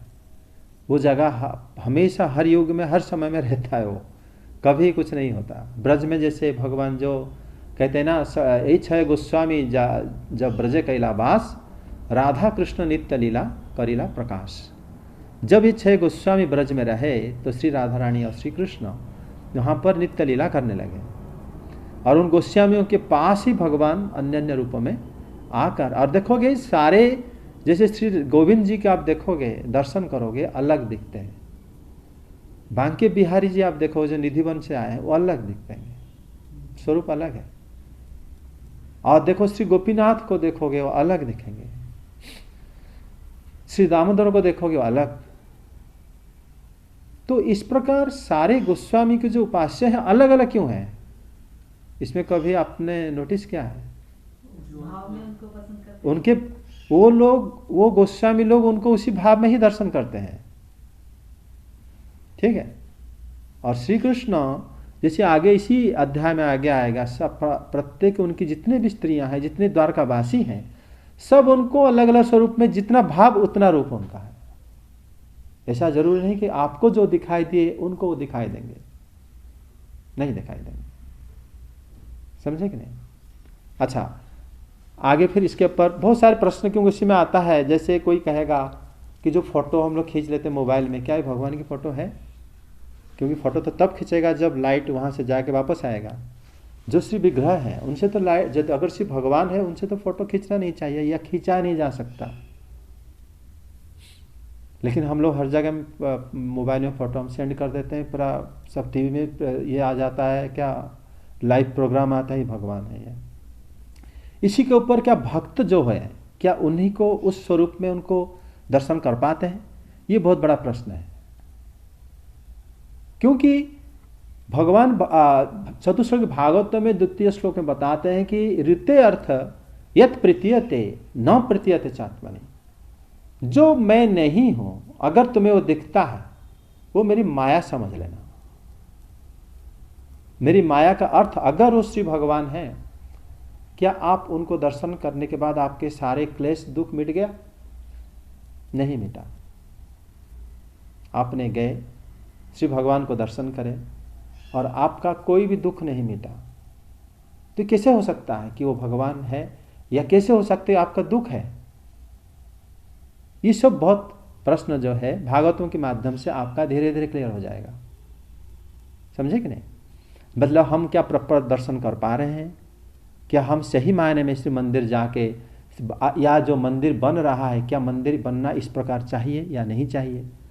फिर क्यों कहा गया है कि मेरे मंदिर को ही तुम पैदल मतलब जाओ और वहाँ दर्शन करो, वहाँ पूजा अर्चना करो, भक्तों से मिलो और आओ, तुम्हारे सारे दुख कष्ट जो है मुक्त हो जाएगा। तुम दुख कष्ट से मुक्त हो जाओगे और तुम इस दुख में संसार से त्याग करके मेरे धाम में आ जाओगे। अतः एक मंदिर जाने से अगर इतना फल हो सकता है, क्या ये हो रहा है? ये एक अलग प्रश्न है। इसीलिए हमको शास्त्र से, साधु गुरु से श्रवण करना चाहिए। अगर ये हो जाता कि लिखा है तो यहाँ पर भी एक मंदिर, बहुत बड़ा मंदिर है, चलो हम चलते हैं वहाँ, चलो दर्शन करेंगे, सब तो ठीक हो गया, हम क्या जरूरत है? लेकिन लिखा कुछ और है, होता कुछ और है। इसीलिए विचार या मनन या करना आवश्यकता है कि नहीं? तभी तो श्रवण करना जरूरत पड़ जाता है, तभी तो उसके अंदर और ज़्यादा रिसर्च करने की जरूरत पड़ जाता है ना? आगे आगे वाला श्लोक बता। द्वारका के राजपथ पर भगवान श्री कृष्ण के ऊपर श्वेत वर्ण का छत्र तना हुआ था। श्वेत चवर डुलाए जा रहे थे, चारों ओर से पुष्पों की वर्षा हो रही थी। वे पीतांबर और वनमाला धारण किए हुए थे। इस समय वे ऐसे शोभायमान हुए मानो श्याम मेघ एक ही साथ सूर्य, चंद्रमा, इंद्रधनुष और बिजली से शोभायमान हो। मतलब भगवान के लिए सब संभव है। एक समय में कभी ऐसे हो सकता है कि मेघ भी हो और सूर्य भी हो और तारे भी हो तारे भी हो, चंद्रमा भी हो। चंद्रमा सूर्य दोनों एक साथ आकाश में दिखेंगे, ठीक है। इंद्रधनुष भी हो और उस समय विद्युत भी हो। तो इतने प्रकार की दर्शन जो शुद्ध गोस्वामी पाद बड़ा अद्भुत बताए हैं। बोले इसमें उन्होंने द्वारका के राजमार्ग पर श्वेत छत्र चामर मंडित चारों ओर से बरसाए जा रहे फूल और श्री भगवान पीतांबर से बनमाला पहने हुए, मतलब श्री भगवान उसी तरह सुशोभित हो रहे थे। बनमाला भक्त पहनाए हैं, चामर ढुला रहे हैं। सब भूल गए कि अब क्या कर रहे हैं, कि वो लोग कर क्या रहे हैं, इतने सब कर क्यों रहे हो, क्या क्या मतलब है? कलयुग के लोग ऐसे प्रश्न करेंगे, है कि नहीं? लेकिन भक्त भूल जाते हैं। वो अपने आप को वो जानते हैं कि इनको पूजा करना ही हमारा संतोष के कारण है, इनको पूजा करना ही हमें मतलब आनंद आएगा। सबसे बड़ी बात तो आनंद ही है। आनंद अगर नहीं होता कौन क्यों करता काम? और वो आनंदमय है श्री भगवान। आनंदमय स्वरूप से ही वो भक्तों की सेवा ग्रहण कर लेते हैं। तो उसमें उन्होंने जो श्याम वर्ण की, भगवान की जो श्याम वर्ण है वो मेघ जैसे लग रहा है वर्णनकर्ता को। सूर्य तारे जो है, चंद्रमा, इंद्रधनुष, उन्हीं प्रकार जैसे भगवान श्री कृष्ण की जो छत्र है, ऐसा लग रहा है कि सूर्य है। जो फूल बिखरा रहा है उनके ऊपर सारे भक्त, जैसे लग रहा है कि तारे हैं। जो चामर भगवान के दोनों तरफ सब भक्त करा रहे हैं, लगता है कि चंद्रमा है। जो माला पहने हैं, मतलब भगवान को पहना है, क्या लगता है कि इंद्रधनुष है। जैसे पीतांबर पहने, जैसे लगता है कि विद्युत है, इलेक्ट्रिक करंट है, इलेक्ट्रिसिटी है। तो इस प्रकार सुशोभित एक साथ श्री भगवान आ रहे हैं। तो जो कवि है या वर्णन करता है उन प्रकार ऐसे ही दर्शन भगवान को कर रहे हैं। आगे भगवान सबसे पहले अपने माता पिता के महल में गए। वहां उन्होंने बड़े आनंद से देवकी आदि सातों माताओं को चरणों पर सिर रखकर प्रणाम किया और माताओं ने उन्हें अपने हृदय से लगाकर गोद में बैठा लिया। स्नेह के कारण उनके स्तनों से दूध की धारा बहने लगी। उनका हृदय हर्ष से विहल हो गया और वे आनंद के आंसुओं से उनका अभिषेक करने लगे। भगवान देखो जब आए, ये सब चीज ना भौतिक जगत के लिए बड़ा असंभव है, ये प्रेम की जगत है। और श्री भगवान से किस प्रकार प्रेम है उनका, आप देखो यहाँ पर जो पिछले श्लोक में बताया गया, प्रद्युम्न चारुदेशन ये सब भगवान के पुत्र हैं। तो भगवान उसी समय में अगर हम अपने हिसाब से देखने की समझने की प्रयास करेंगे तो श्री भगवान उसी समय ऐसे थे जैसे पिता माता, मतलब अगर जो अपनी पुत्र का शादी हो जाता है, फिर उनके पुत्र हो जाते हैं, फिर उनका शादी हो जाता है, तो पुत्र के प्रति स्नेह धीरे धीरे कम हो जाता है। जैसे तुम्हारे पापा और आपके मम्मी पास अगर जाते हो, वो स्नेह जब छोटे समय में जो मिलता था अभी उस प्रकार कम हो जाता है। लेकिन यहाँ पर देखो जैसे भगवान अपनी पिता माता की गृह में प्रवेश करें, प्रथम देवकी आदि जो उनकी माताएं हैं उनके चरण में भगवान वंदना करें, और माताएं जो है अपने हृदय से भगवान को लगा लिया, उनको लगा कि हमारे पुत्र है, वो भाव उनके प्रति आ गया, वो भूल गए कि बाकी क्या है। और जब उन्होंने पुत्र अंके आरोप्य शब्द का अर्थ होता है अपनी अंग में उनको थमा लिए, मतलब गोदी में उठा लिए, जैसे बच्चों को उठाते हैं। अब भगवान उठ भी गए। भगवान को जैसे श्री चैतन्य महाप्रभु जो संकीर्तन करते हैं, कोई कोई छोटे छोटे मतलब जो भक्त वहाँ पर रहते हैं तो भगवान को उठा भी लेते हैं। कभी कभी भगवान को कोई नहीं उठा पाता तो श्री नित्यानंद प्रभु उठाते हैं, क्योंकि भारी से भारी हो जाता है, हल्का से हल्का भी हो जाता है। यहाँ उनकी माताएं जो है भगवान को उठा लिया अपनी गोदी में, उठा लिए। उसी समय उनके स्तनों से दूध, जैसे मान लो जैसे बच्चों को जब ज़्यादा स्नेह आ जाता है माताओं का, इस प्रकार जो उनके शरीर में लक्षण प्रकाश पाता है, वही लक्षण जो है उनके प्रकाश पाया और उनकी स्नेह अश्रु से नेत्र जय ही जले ही सिंचसु, अपनी आँखों के जल से श्री भगवान को भिगो दिया। वो ये उनके प्रेम के भाव है। ये भाव जो है ये भक्तों की या सब लोगों की जो हम लोग श्रवण कर रहे हैं, ये हमारी क्या कह सकते हो, ये स्थिति पाने के लिए इच्छा रखना चाहिए, या पाना ही हमारा लक्ष्य है। इस प्रकार भाव में वो लोग रहते थे। और उनके प्रति जो आदर, विशेष आदर जो है उनका देवकी के प्रति उनका था, वो आदर की वजह से ही देवकी प्रमुख ही कहा गया है। देवकी देवी उनकी निज माता है, अन्य माताएं भी हैं। वैसे वसुदेव जी के 18 पत्नी उसी समय थे और सब भगवान की माता ही हैं। और वो लोग सब लोग ही अपने जल से भगवान को आंसू से सिंचित कर रहे थे।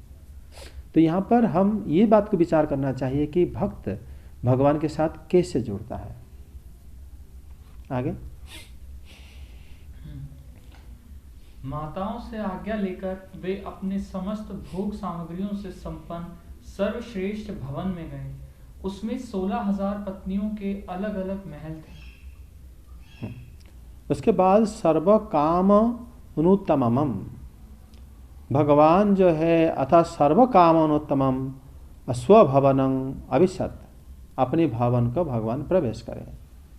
यत्र च 16 सहस्राणि पत्नीनां प्रसादः, अलग अलग मतलब हर एक रानियों के घर जो महल के अंदर भगवान एक साथ प्रवेश करें। इसका अर्थ यही है। 16,108 रानियों को अगर एक जगह से शुरू करेंगे तब तो वहाँ तो उस तरह तो नहीं होगा। इसलिए जैसे ही अपनी पिता माता को उन्होंने दर्शन कर लिए, उसके बाद हर एक रानी मतलब समझ गए थे कि अभी हमारे पास आएंगे, तब भगवान ने हर एक महल में एक साथ प्रवेश करें। 10वें स्कंद इस बारे में वर्णन मिलेगा। उसके बाद उन्होंने यहाँ बताया गया है कि सर्व काम अनुत्तमम, श्री भगवान की सब प्रकार की कामना जहाँ पर पूर्ण कर लेता है उस प्रकार भवन में भगवान प्रवेश करें। यहाँ पर कामना किसका कामना है? श्री भगवान का कोई कामना है क्या जिसके उन्होंने पूर्ण करने के लिए वो घर जाते हैं, और जिसको कहा गया है कि सर्व कामनुत्तमम। बताए, जिस घर में प्रवेश कर रहे हैं भगवान की कामना, उनकी विशेष भक्तों की भाव ही उनकी कामना है। हर एक भक्तों के अलग अलग भाव रहता है भगवान के प्रति। 16,108 जो प्रमुख उनकी जो लीला परिकर है, जो उनकी पत्नी के रूप में भगवान की सेवा करते हैं, उनके हर एक के भाव अलग है और सबके भाव अलग होता है। वो अलग की उनकी कामना, उनकी इच्छाएं भगवान के प्रति अलग अलग प्रकार की कह सकते हो। ऐसे ऐसे भक्ति के स्वरूप हैं जो हम सोच भी नहीं सकते। भागवतम में मुख्य 28 या तो 29 प्रकार की भाव बताया गया रानियों की, इससे ज़्यादा नहीं बताया जा पाया। तो सुखदेव गोस्वामी पाद इत्यादि करके बोल दिए उसके आगे, कि सब वो स्वयं तो देख रहे थे लेकिन वर्णन करना उस समय सापेक्ष, मतलब उस समय के अंदर नहीं बता पाते वो कि देवी रुक्मिणी किस प्रकार भाव में श्री भगवान को सेवा करते हैं, देवी सत्यभामा कैसे करती है, देवी लक्ष्मणा कैसे करती है, देवी जाम्बवती भगवान की किस प्रकार भाव में। बहुत मुश्किल भाव है। और 16,108 प्रकार के भक्त हैं, 108 प्रकार की रानी जो भगवान को सारे श्रृंगार रस में भगवान से जुड़े हुए हैं, लेकिन उस श्रृंगार रस में भी भेद है, ये समझना चाहिए। आज इतना रखते हैं और एक श्लोक नहीं तो कर लो। इसमें 16,000 लिखा हुआ है, मतलब 16,108 थी ना, लेकिन खाली 16,000 लिखा हुआ था। हाँ, मतलब यत्त पत्न्यं सहस्राणि च 16,008 भी रहते थे उसमें, उसका मतलब 108 उसी के अंदर आ जाएंगे। श्लोक में इससे कहा गया जहाँ पर मतलब 16,108 रानियाँ भी रहती थी, तो मतलब उसमें आ जाता है बाकी सब मिला के। कोई क्वेश्चन? एक श्लोक और करोगे क्या? हाय कर लो क्या, ये पेज पर आ जाएगा। अपने प्राणनाथ भगवान श्री कृष्ण को बहुत दिन बाहर रहने के बाद घर आया देखकर रानियों के हृदय में बड़ा आनंद हुआ। उन्हें अपने निकट देखकर वे एकाएक ध्यान छोड़कर उठ खड़ी हुईं। उन्होंने केवल आसन को ही नहीं बल्कि उन नियमों को भी त्याग दिया जिन्हें उन्होंने पति के प्रवासी होने पर ग्रहण किया था। उस समय उनके मुख और नेत्रों में लज्जा छा गई। मतलब उन्होंने पत्नी, अगर जैसे पति बाहर रहते हैं तो पत्नी को जैसे क्रीड़ा करना, अपने शरीर को अलंकृत करना और समाज में जाकर उत्सव देखना, कहीं पर हंसना, दूसरे घर जाना आदि कार्य को त्याग करना चाहिए। ये होता है जिसको याज्ञवल्क जी ने अपनी उपनिषद में बताया है। इसको श्रीधर स्वामीपाद बताते हैं कि प्रोषित पति का ये जो व्रत है, प्रोषित भर्तु का नियम है ये, समझे? मतलब वो जैसे अप्रोष्य गृहात उपगतांग पतिंग विलोक्यं, जैसे उन्होंने देखे कि भगवान प्रवेश आए हैं, उन्होंने क्या करे ना, वो सारे व्रत को भी त्याग दिए जो व्रत उन्होंने ले रखी थी। मतलब वो महल से बाहर नहीं जाते थे, उसके अंदर रहते थे। अपने जो नियम याज्ञवल्क्य ने बताए हैं वो सारे नियम को उन्होंने पालन, जैसे अगर पतिदेव बाहर रहते हैं तो ये नियम को पत्नी पालन करनी चाहिए। याज्ञवल्क्य जी ने जो जो नियम बताए थे वो नियम के हिसाब से वो लोग उसी नियम से रहते थे। जब श्री भगवान प्रवेश करे उन नियम को उन्होंने तत्क्षणात त्याग कर दिया। त्याग करने के बाद वो लोग अपनी आसन आदि त्याग करके अचानक खड़ी हो गए। सहसा साकं उतस्थु हो, वो लोग आसन सयात सहसा साकं उतस्थु, आसन आदि त्याग करके जिस आसन में बैठ के श्री भगवान को ध्यान करते थे वो त्याग करके वो तुरंत खड़ी हो गई। तो इस प्रकार उन्होंने भगवान के श्री कृष्ण के द्वारा उस समय में अपने जब उनको दर्शन करे, आत्मा आलिंगन उन्होंने करे, उस समय उन सबों के नेत्र जो है मुख लज्जा के कारण झुक गई। वो उसी समय उनके पुत्र आदि भी रहे, उसी समय घर में बाकी सेवक जो सेविकाएं भी थी। उसी समय श्री भगवान को दर्शन करते ही दूर से ही वो उनके साथ आत्मालिंगन कर लिए मन में। उसी से वो लोग जैसे उनको आलिंगन करे, उस समय उनके नेत्र जो है लज्जा के कारण झुक गई और कटाक्ष पातों से ही उन सब के नेत्र जो है लज्जित हो गए। भगवान जैसे उनको दर्शन खाली देखे, कटाक्ष करे, कटाक्ष मतलब आंख मिलाना, तो लोग शर्मा गए, क्योंकि वो लोग मन से भगवान को आलिंगन कर लिए थे। उसके बाद साथ ही साथ प्रोषित पति का जो व्रत को उन्होंने तुरंत त्याग दिया, क्योंकि पति के दर्शन होने के बाद वो व्रत का कोई नियम रह नहीं जाता। वो नियम था ये, जैसे मैंने बताया, क्रीड़ा करना, अपने शरीर को अलंकृत करना, समाज में जाकर उत्सव देखना, हंसना, दूसरे के घर जाना, ये सारे जो 5 कर्म को पत्नी त्याग देता है अगर पति कहीं बाहर हो तो। समझ में आ गया?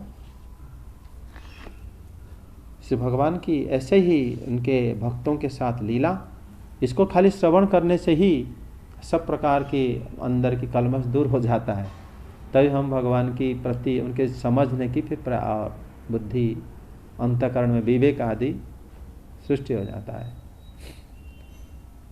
कोई क्वेश्चन इसके ऊपर है?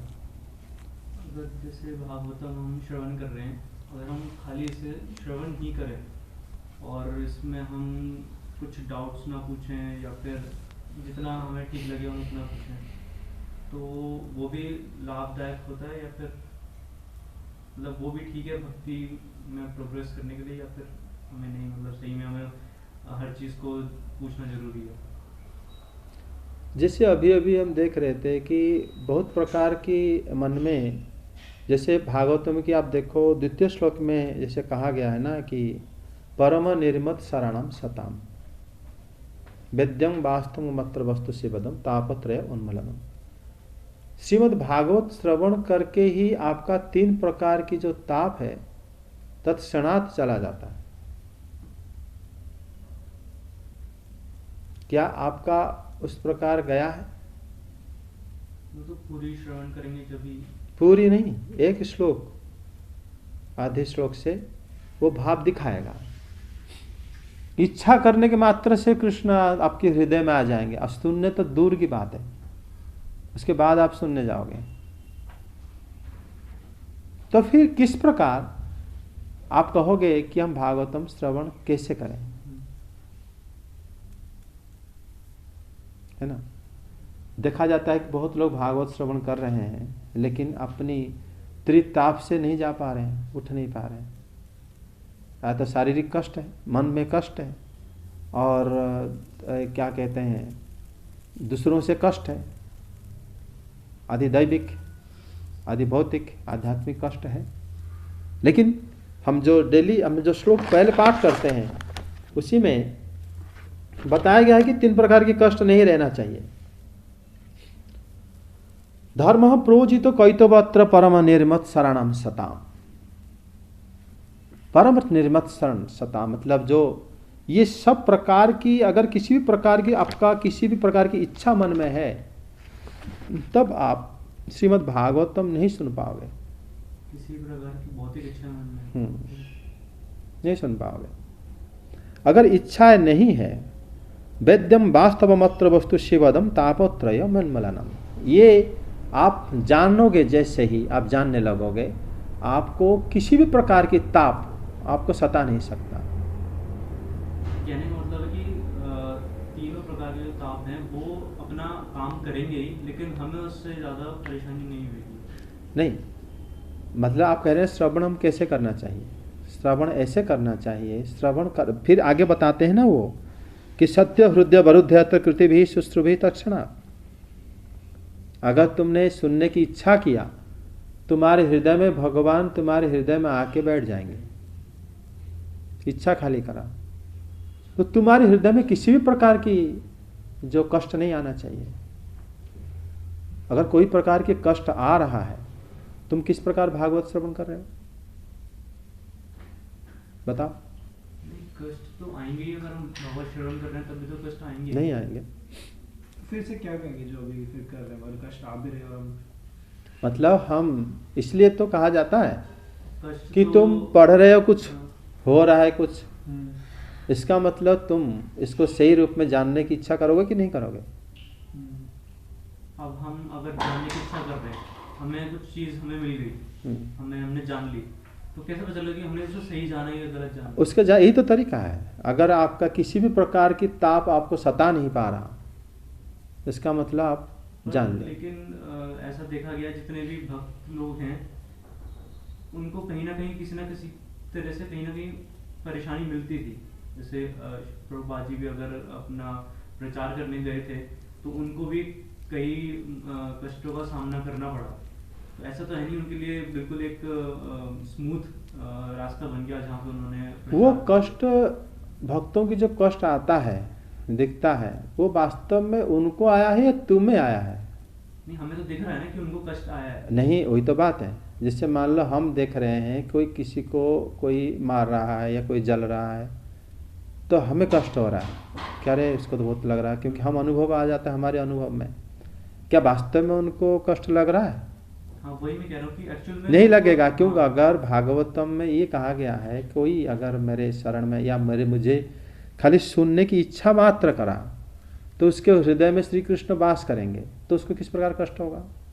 वही मैंने एक चीज बोली थी कि हमें आज जहां पर हमें दिखता है कि उनको कष्ट हो रहा है, वास्तव में उनको कष्ट तो नहीं हो रहा होगा। नहीं, मेरे कहने का मतलब ये था कि 3 तरह के ताप सताएंगे जरूर, लेकिन हमें उसका प्रभाव नहीं पड़ेगा, हमें उसका पता उनको, नहीं हाँ, चलेगा। उन्हें एक्चुअली भक्तों को नहीं होगा। हाँ, वही चीज और दूसरों को जो दिख रहा है वो माया हो सकता है, वो भगवान की माया हो सकता है। भक्तों को कष्ट हो ही नहीं सकता। अगर तुम उन्हीं के शरण में हो तुम्हें किस प्रकार कष्ट होगा? वो मना करें भागवत में के शुरू से। तो इसका मतलब जो लिखा गया है वो अलग और जो हम लोग प्रैक्टिकली देख रहे हो अलग। इसलिए कहते हैं ना, पूर्वा पर विचार अगर करोगे तो तुम्हें ये बात को समझ में आ जाएगा कि वास्तव में हम श्रीमद् भागवत श्रवण करना चाहिए या नहीं करना चाहिए। हम अगर भागवत में लिखा गया है कि 3 प्रकार की ताप चला जाना चाहिए, लेकिन हम प्रैक्टिकली देखते हैं कि वो जा नहीं रहा है, तो फिर हमें उसको सुनने के लिए इच्छा व्यक्त करें या ना करें, उसको कम से कम जानने की प्रयास तो करोगे। नहीं, लेकिन हम उसको जानने का प्रयास इसलिए क्यों करें कि हमें 3 तापों से मुक्ति मिल जाए या फिर हाँ जरूर, कम से 3 ताप से मुक्ति मिल जाए वो बहुत बड़ी बात है। नहीं, हम उस पर्पस से क्यों भगवान की लीलाओं को सुनने की इच्छा करें? क्योंकि हम लोग ना 3 ताप में ग्रसित हैं। अगर आप इसलिए देखोगे, भगवान का नाम इसलिए लेना चाहिए ना, ताकि मतलब सुनना चाहिए ताकि हमारा हृदय परिवर्तन हो और हमें आनंद भी आए उसमें, तभी तो हम लेते हैं। बाकी इच्छाओं की वजह से थोड़ी ना हम भगवान का श्रवण करते हैं। हाँ, जैसे हम लोग अगर श्री भगवान की लीला को आप कह रहे हो गान करने या भगवान के नाम जाप हम इसलिए करना चाहते हैं कि हमें आनंद आए। हाँ, जब आनंद आए वो आनंद को नापने की कोशिश किया गया है यहाँ पे। पहले वो आनंद का अगर आप हकदार हो तो कम से कम आपको ये 3 प्रकार ताप तो नहीं आना चाहिए, है ना। अगर आप आनंदित हो उससे ऊपर आप उठ गए, मतलब 3 ताप से ऊपर उठ गए, आप आनंदित हो अभी। और जो वास्तव में तापित हैं, ग्रसित हैं और फिर भी मतलब भागवतम को प्रॉपर जानने के प्रयास नहीं कर रहे हैं, निश्चित रूप से एक उनके अंदर कमी है कि वो प्रयास करनी चाहिए कि नहीं, भागवतम अगर ये लिखा गया है क्या है प्रूफ इसका, प्रूफ उसका मैं खुद हूँ। हम खुद अपने आप में इसको अपनाना चाहिए। अगर ये लिखा गया है कि ये सारे ताप को नष्ट कर देता है तो पहले अपने आप पर क्यों कोशिश क्यों नहीं कर रहे हो, दूसरे के ऊपर क्यों कोशिश कर रहे हो? मुझे तो ये हम जब कभी हम समझते हैं कि हमारे घर वाले पुण्य काम करें, सब लोग अच्छे करें, लेकिन खुद करो, उसके लिए हम लोग कहते हैं हम भले करें ना करें लेकिन वो जरूर करें, मुझे अच्छा लगेगा, है ना। ये सबके स्वभाव है। खुद भले ही आप नहीं चाहोगे कि सारे नियम आप मानो, जैसे आपको मौका मिलेगा आप नियम तोड़ के भाग जाते हो, लेकिन आप चाहते हो कि सामने वाला सब आपके नियम माने। समझे कि नहीं?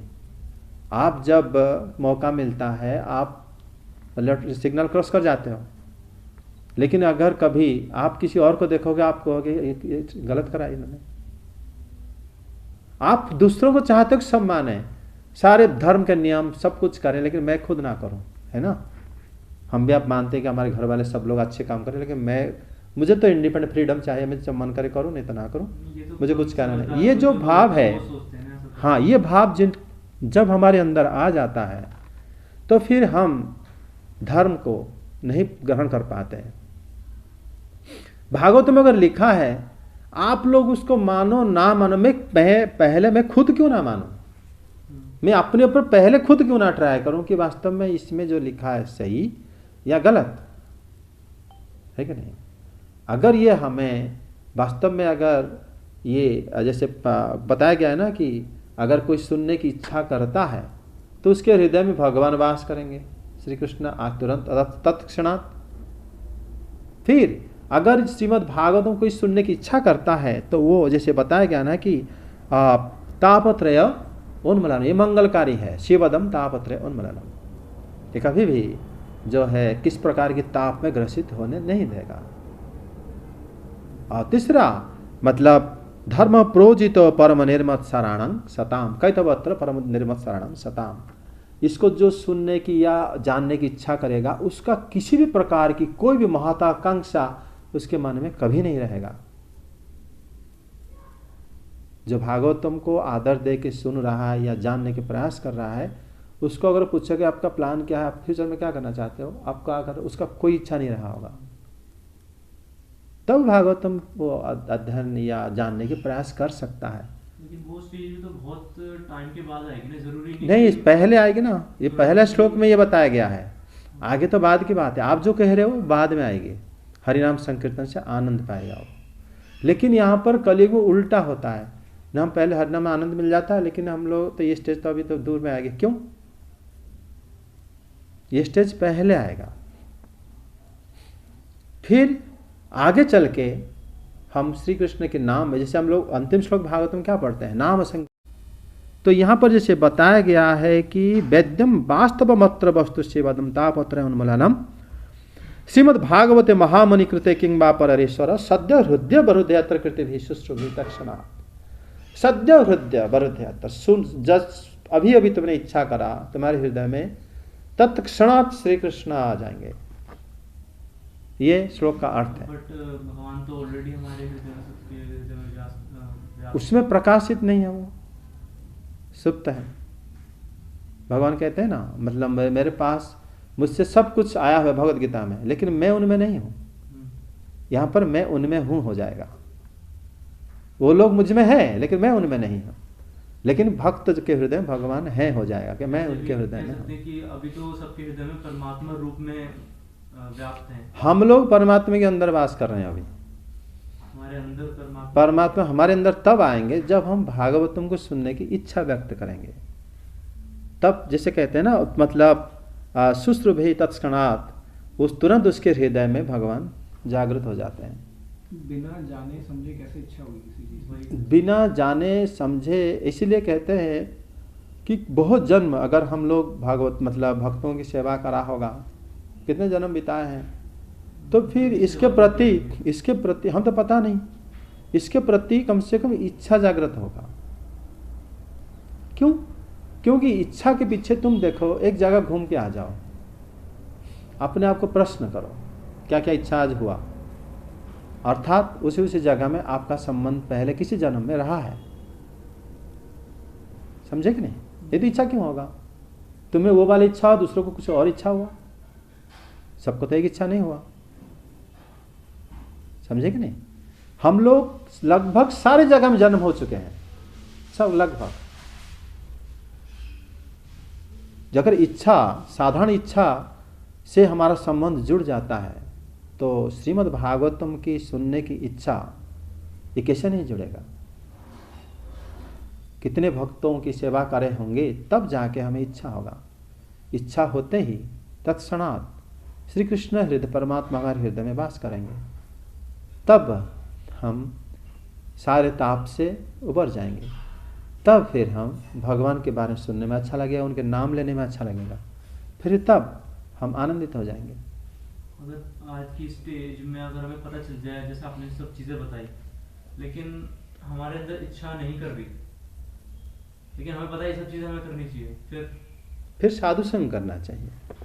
साधु संग के पीछे फिर हम लोग हर एक बातों को, जिसे कहते हैं उपदक्षन्ते ज्ञानम ज्ञानिन तत्वदर्शिना, भगवद गीता। वो जो साधु होते हैं वो सत्य को दर्शन करे हैं, जो दर्शन नहीं करा है वो नहीं बता पाएगा। जो दर्शन करा है उन्हीं के पास जाओ। उपदेक्षन्ते ते ज्ञानम ज्ञानिन तत्वदर्शिना, वो तो पहली बात तो ज्ञानी होगा, दूसरा तत्वदर्शी होगा। तत्व मतलब सत्य को दर्शन करा होगा, तभी जाके आप उसी प्रकार संग से फिर आपको ये जागृत हो जाएगा। सर अब जैसे ये आपने बताया कि पूर्व जन्म में भक्तों की सेवा करी, उस वजह से अचानक से वो चीज़ करने की इच्छा आई जिसको हमने कभी एक्सपीरियंस नहीं किया, इच्छा आ गई, इच्छा करके हमने भागवत सुननी स्टार्ट कर दी, अब वो वाले श्लोक भी पढ़ लिए, लेकिन अभी भी हम देख रहे हैं कि त्रिताप नाश नहीं हो रहे। इच्छा उत्पन्न हुई, भगवान हमारे ये इच्छा को तो हमें थोड़ा सा ना, इच्छा को और ज़्यादा तुम्हें स्क्रूटिनाइज करना होगा। ये इच्छा ऐसा तो नहीं कि तुम्हारा जो इच्छा आया है वो इच्छा नहीं जो इच्छा आना चाहिए था। ये कभी कभी क्या होता है ना, आभास इच्छा आता है, जो इच्छा मतलब जिसको कह सकते हो जैसे प्रभात दिन नहीं हुआ है लेकिन एक के रात्रि चला गया है, वो बीच वाला समय, उसको आभास कहते हैं। बहुत जो भागवतम में भगवान यथा भास हो तथा तमः कहे, तम मतलब अंधकार होता है जो वास करता है, आभास हो गया, अंधकार तो चला गया लेकिन वो नहीं आया जो आना चाहिए। इसलिए तुम्हारा जो इच्छा जागृत हुई है वो इच्छा को तुम अगर थोड़ा और ज़्यादा विश्लेषण करोगे तुम पाओगे कि तुम्हारी इच्छा वो इच्छा दूसरी इच्छा बराबर है। क्योंकि हो सकता है ये जो हम इच्छा करते हैं ये भी इसके पीछे भी हमारी कोई महत्वाकांक्षा होती है। हाँ, तो तभी इच्छा तुम करते हो, खाली ऐसा इच्छा तुमने नहीं करा उनको जानने के लिए। इसलिए जैसे ही उन्होंने जन्मादर्श श्लोक वेद व्यास जी ने लिखे तब उन्होंने बोले धर्म प्रोजित कैतवत्र परम निर्मल शरणं सताम। तुम किस प्रकार, तुम क्या चाहते हो, मुक्ति होना चाहते हो? श्रीधर स्वामी पाद तो बोले हैं मुक्ति तक भी इच्छा नहीं करता जो। अब बता, तुम्हारा मुक्ति से भी और अलग अलग प्रकार की इच्छा रखा होगा मन में कि मुझे जॉब मिले, मुझे वो पैसा मिले, वो घर मिले, मुझे वो मिले, उसके सामने भागवत में सुनना ये भी एक इच्छा है मेरा। तो फिर वो इच्छा को मना करे ना, उससे पहले कह रहे धर्म प्रोजित कैतवत्र परम निर्मत शरणं सताम। परम निर्मत्सर जो ईर्षा रहित मुनि, किसी भी प्रकार की ईर्षा भाव किसी के प्रति उनको किसी प्रकार की किस मतलब इच्छा नहीं है उनके मन में, उनको कहते हैं परम निर्मत शरण सताम। वही लोग वेद्यं वास्तव मात्र वस्तु शिवदम तापत्रय उन्मलन, उन लोगों के 3 ताप चला जाता है। फिर वही लोग जब श्रीमद् भागवते महामुनि प्रते किंग बापरेश्वर सद्य हृदय बहृदयात्र कृति भी शुश्रु भी तस्मात्, वही लोग के हृदय में भगवान बाप तुरंत प्रकट हो जाते हैं। ये कौन सा श्लोक है जो आपने? द्वितीय श्लोक श्रीमद् भागवतम, प्रथम स्कंद प्रथम अध्याय द्वितीय श्लोक, बहुत गुड मीनिंग है। कभी इच्छा मतलब नहीं होगा, पहले तुम्हारा सब प्रकार की जो है इच्छा है चला जाएगा। हाँ, मुक्त, बिल्कुल मुक्ति इच्छा भी नहीं रहा तुम्हारा। फिर जाके तुम्हारा सारे ताप, उसी समय सारे ताप नष्ट हो जाएगा। फिर तुम जाके श्रीमद् भागवत जो कि महामुनि द्वारा बनाया गया है, और किंग बा परमेश्वर, और क्या जानने की इच्छा करना चाहिए। फिर तुम क्या करो, जो अगर तुम उसको जानने की प्रयास कर रहे हो तुम्हारे हृदय में तुरंत श्री कृष्ण प्रकट हो जाएंगे। फिर तुम्हें किस प्रकार की दुख होगा? कभी कुछ दुख नहीं होगी तुम्हें, ना तो कोई प्रकृति, ना तो तुम्हें कोई दूसरे आदमी, ना कोई तुम्हें अंदर से कौन तुम्हें सता सकता है। तुम तो अमर हो गए, और तुम अमर हो भी है कि नहीं।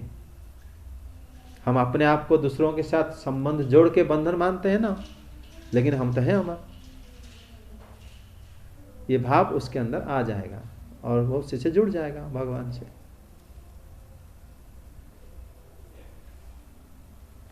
भागवतम इस प्रकार उसको समझना होता है। आत्मा को ही बता गया है कि वो सच्चिदानंद ही है, तो मतलब सच मतलब एक जैसे ज्ञान को बोला गया है, तो वो ऑलरेडी उसके पास नॉलेज है आत्मा के पास, बस वो उसको भूली हुई है अपने इस जो हम इस जगत में जो हमारी अलग अलग तरह की इच्छाएं और ईर्ष्या वगैरह इन सब की वजह से। तो अगर हमारी ईर्ष्या और ये सारी चीज़ें ही हट जाएं, तो ये डर्ट के समान ये सब हट जाएं, तो वो जो ज्ञान है वो ऑटोमेटिकली हमारे सामने आ जाएगा। हाँ, तो फिर हम ज्ञान अलग से क्यों ले रहे हैं? ज्ञान नहीं ले रहे, हम अज्ञान की दूर करने की विधि जान रहे हैं। तो अज्ञान को दूर कैसे कर, ज्ञान को दूर मतलब वैसे तो करेंगे उसको सफाई करके। हाँ, जैसे आंखों के जैसे परत जम गया है, चेतो दर्पण मार्जन, महाप्रभु बोले हैं भगवान ने, भव महादावाग्नि निर्वापणम, चेतना रूपी दर्पण को मार्जना करना चाहिए। दर्पण में देखने की क्षमता पहले से विद्यमान है ना। जैसे आंखों से देखने की जो शक्ति आंखों में पहले से विद्यमान है। दवाई जो डालते हैं उसको स्वच्छ करने के लिए डालते हैं। तुम्हारे अंदर भगवान को समझने की शक्ति पहले से विद्यमान है, लेकिन इतने सब सुनते क्यों हो? अज्ञान को हटाने के लिए। उसको ऊपर जो परत है वो हट जाएगा, समझे? ज्ञान यानी कि आलतू फालतू इच्छाएं हमारा अज्ञान से ही सृष्टि हुआ है दुनिया, ध्यान रखना, आएगा द्वितीय स्कंद में। बेसिकली हम जितना भी ये एफर्ट कर रहे हैं, सुन रहे हैं, ये सब सिर्फ उस डर्ट को हटाने के लिए। हाँ। बाकी अंदर तो हमारे पास ऑलरेडी है उस। हाँ, अज्ञान से ये शरीर बना है, अज्ञान से जगत बना है, अज्ञान से इंद्रियां आए हैं, ये सारे अज्ञान से ही आते हैं, ज्ञान से नहीं आते। ज्ञान स्वरूप में ना तो हम इंद्रियां हैं, ना हम शरीर है, ना हम मन है, ना हम बुद्धि है, ना हम अहंकार है, ना चेतना है। हम तो सिर्फ शुद्ध दिव्य आत्मा है। इस अज्ञान की वजह से हमारे ऊपर आरोपित हुआ है ये, और अज्ञान स्थिति में ही हम रहते हैं, उसको हटाने के लिए बात करा गया है। समझ में आ गया? हरे कृष्ण।